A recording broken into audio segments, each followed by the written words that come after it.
दोस्तों किसी स्टेशन पे अगर आपको कोई मिल जाए या किसी रास्ते में अगर आपको कोई मिल जाए तो उसके ऊपर विश्वास नहीं करना चाहिए, क्योंकि आजकल लोग विश्वास दिलाने के बाद विश्वासघात कर देते हैं। आज की जो कहानी आपको बताने जा रहा हूँ, कहानी एक ऐसे औरत की बताने जा रहा हूँ जिसे एक इंसान ने, एक व्यक्ति ने दिलासा दिलाया और फिर विश्वास दिलाकर उसे अपने घर ले गया और उसके बाद उसे एक वेश्या बाजार में ले जाकर भेज दिया। वहीं पर रहने लगी और उसके बाद में उसके जो भी कमाई होते थे उसका कमाई ले लेता था और उसके बाद उसी पैसों से ऐश करता था। उसके बाद एक दिन दोस्तों उसके बाज़ार में उसी के गांव का रहने वाला यानी कि उसके मायके का रहने वाला एक इंसान जाता है, एक व्यक्ति जाता है और फिर पूरी कहानी वो उसे बताती है। उसके बाद उसका पिता उस बाज़ार में जाता है, ग्राहक बनकर जाता है और फिर अपनी बेटी को किस तरीके से छुड़ाता है दोस्तों, पूरी कहानी आपको बताते हैं। दोस्तों ये कहानी आप लोग सुनेंगे तो एकदम रो देंगे दोस्तों, इतना इमोशनल कहानी है कि आप लोग सुनने पे मजबूर हो जाएंगे। इसीलिए दोस्तों आप लोग वीडियो में अंत तक जरूर बने रहना और साथ में अगर आप लोग चैनल पर नए हैं तो चैनल को सब्सक्राइब और वीडियो को एक लाइक ज़रूर कर देना। तो दोस्तों क्या है पूरी कहानी, आखिर किस तरीके से वो इंसान उस औरत को फंसाता है और किस तरीके से वो औरत वैश्य बाजार में पहुंच जाती है, उसके बाद किस तरीके से वहां से छूटती है, पूरी कहानी आपको विस्तार से बताते हैं। सो नमस्कार, प्रणाम दोस्तों, मैं आप सबका दोस्त, आप सबका भाई अजय राज और आप लोग देख रहे हैं हमारा और अपना YouTube channel the story of AK। दरअसल दोस्तों ये कहानी है नेपाल देश के लुम्बिनी शहर की, जहाँ पर एक सुल्ताना नाम की एक लड़की रहती थी जिसकी उम्र लगभग 22 साल थी और उसके पिता जो थे बहुत ही गरीब इंसान थे। उसके पिता का नाम हबीब था। हबीब जो थे बेहद ही गरीब थे। तो धीरे धीरे उनकी बेटी जब बड़ी होने लगी तो उन्होंने एक लड़के से उनकी शादी कर दी, यानी कि वो लड़का जो दोस्त था वो बिहार का था। बिहार के पटना शहर का एक लड़का था जिसका नाम सरफराज था और सरफराज से उसने अपनी बेटी सुल्ताना की शादी कर दी। सुल्ताना की शादी हुई, सुल्ताना अपने ससुराल गई और फिर वहाँ पर रहने लगी। इसकी अच्छी से ज़िंदगी कट रही थी और करीब इन दोनों की शादी को हुए 6 साल हो गए। 6 सालों में इनके पास 2 बच्चे थे। दोस्तों उसका जो पति था धीरे धीरे नशा करने लगा और नशे में रोज़ आता था और सुल्ताना को रोज़ मारता था। दोस्तों अपने पति के मारपीट से इतना परेशान हो चुकी थी सुल्ताना कि वो अपने पति से तलाक लेना चाहती थी और तलाक तो उसे नहीं मिला। लेकिन एक दिन दोस्तों ऐसा समय आया कि सुल्ताना अपना घर छोड़कर अपने मायके जाने के लिए तैयार हो गई और अपने दोनों बच्चों को लेकर और पटना बिहार के एक स्टेशन पे पहुंची और वहां पर इंतज़ार करने लगी ट्रेन आने का कि वहां से ट्रेन करेगी और उसके बाद वो नेपाल लुम्बिनी चली जाएगी। उसके बाद दोस्तों करीब रात के काफ़ी समय बीत गए थे तो वहाँ पर ट्रेन नहीं आए। तो वहाँ पर एक आदमी रहता था जिसका नाम फैयाज था। फैयाज जब उसको देखता है दोस्तों तो उसके पास आता है और कहता है कि आप कहाँ जाने वाली हो। फिर जो सुल्ताना होती है पूरी कहानी अपनी फैयाज को बताती है और फिर फैयाज वहाँ पर उसके इस हालात का फ़ायदा उठाना चाहता है और उसकी पूरी बातों को सुनने के बाद कहता है कि चलो यहाँ पर ट्रेन नहीं मिलेगा और मैं तुम्हें बस अड्डे ले चलता हूँ, वहाँ पर तुम्हें बस पकड़वा दूंगा और उसके बाद तुम अपने शहर चली जाना। उसके बाद सुल्ताना को घर ले जाता है और जानबूझकर उसका और रात कर देता घुमा घुमा कर ताकि वो उसे बस भी ना मिले। दोस्तों वो जानबूझकर ले जाता है, वहाँ पर बस अड्डे पर भी बस नहीं मिलती है और फिर सुल्ताना परेशान हो जाती है और फिर फैयाज कहता है कि आप परेशान मत हो, आप मेरे साथ मेरे घर चलिए और उसके बाद में सुबह जब होगी तो आप अपने शहर चली जाना। चलिए आप आराम कीजिए, खाना खाइए और रहिए।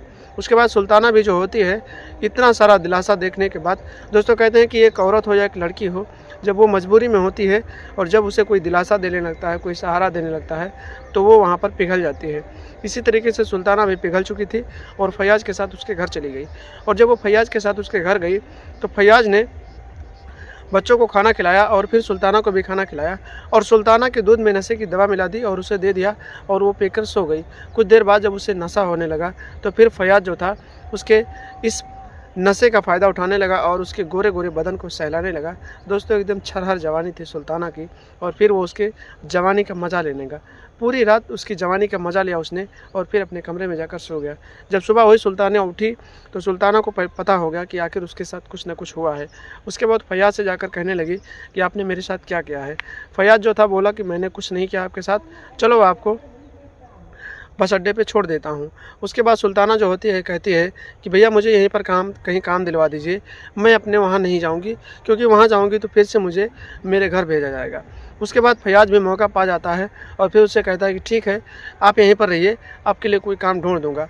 उसके बाद उसे बगल में एक रूम दिलवा देता है और फिर उसे वहाँ पर रहने के लिए बोल देता है। दोस्तों सुल्ताना को वो एक वैश्या बाजार ले जाता है और फिर एक कोठे पर ले जाकर उसे काम दिलवाता है और बता देता है कि ऐसे ऐसे होगा उसके बाद वहाँ ले जाकर उसे बेच देता है। उसे जब बेच देता है दोस्तों, तो सुल्ताना वहीं पर रहने लगती है और देह व्यापार शुरू कर देती है। रोज़ रात को उसके पास कस्टमर आते हैं और फिर उसका देह व्यापार चलने लगता है। इसी तरीके से दिन बीतते जाते हैं दोस्तों। उसके दोनों जो बच्चे जो होते हैं वो घर पे रहते हैं और फैयाज़ जो होता है उसकी माँ सुल्ताना से पैसे लाता है और उसके बच्चों को भी खाना पीना खिलाता रहता है और सुल्ताना देह व्यापार के बाज़ार में देह व्यापार करने लगती है।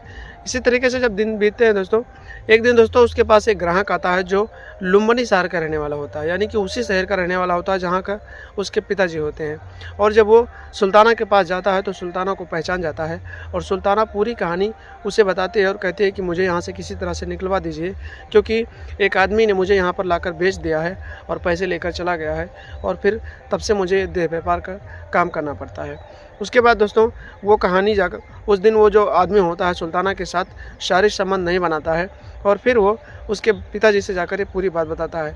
जब हबीब को इतनी बात पता चलती है तो हबीब जो होते हैं सोचते हैं कि ठीक है, मैं किसी तरीके से अपनी बेटी को छुड़ाऊंगा।